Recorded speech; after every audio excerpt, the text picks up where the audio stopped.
Magandang araw sa ilang lahat. Ako si Jacob, Presidente ng Pilipinas.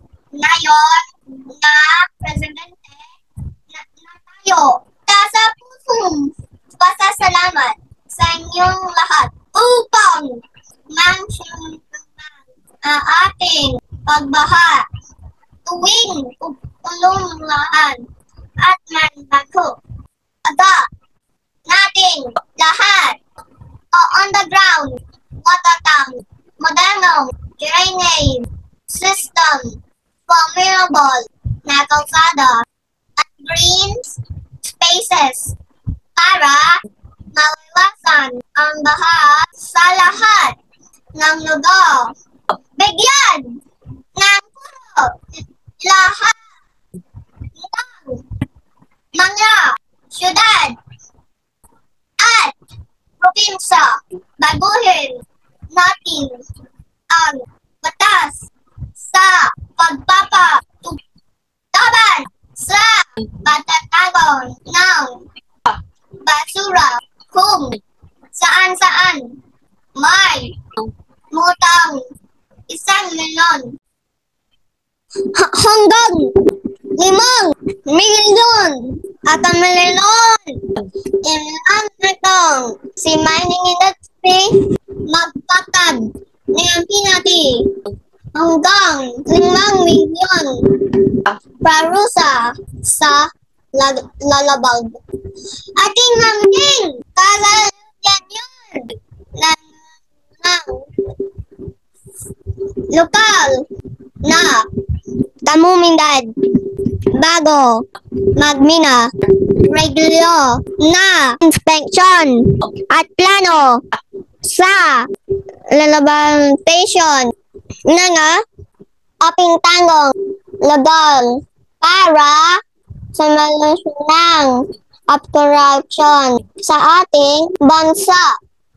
Dapat na natin itong gagawin i-phase out ang Congress, Presidente, Senador, Mayor, at Gobernador lamang ang mga nuna sa pamamalat ng gobyerno para mas mabilis na proseso na paggawa ng desisyon sa lokal at pangbansang antas.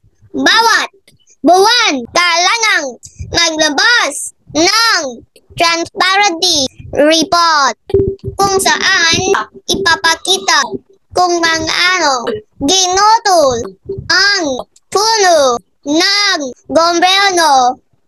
Ang tanong transparency sa bawat desisyon ng gobyerno ay ipapakita sa pamamagitan ng live telecast online at sa national TV.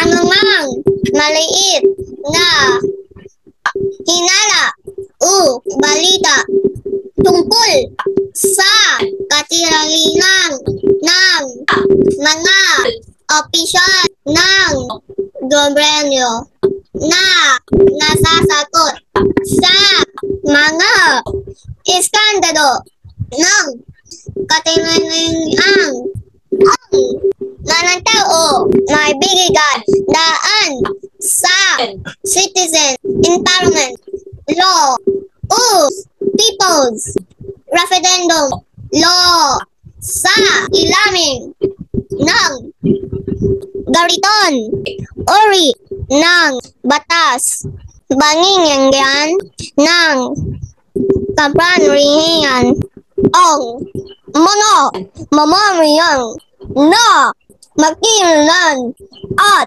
mandesisyon hindi sa mga isyu ng mga katilalan sa gobyerno tulad ng pagbibigay ng ambisyon para sa presentation ng mga corrupt na opisyal ipatupad ang public works and election integrity na nanalayang pigilan ang hindi kayaninang construction ng kalsada tuwing malapit na ang eleksyon, lalo na kumaayos naman ang pasada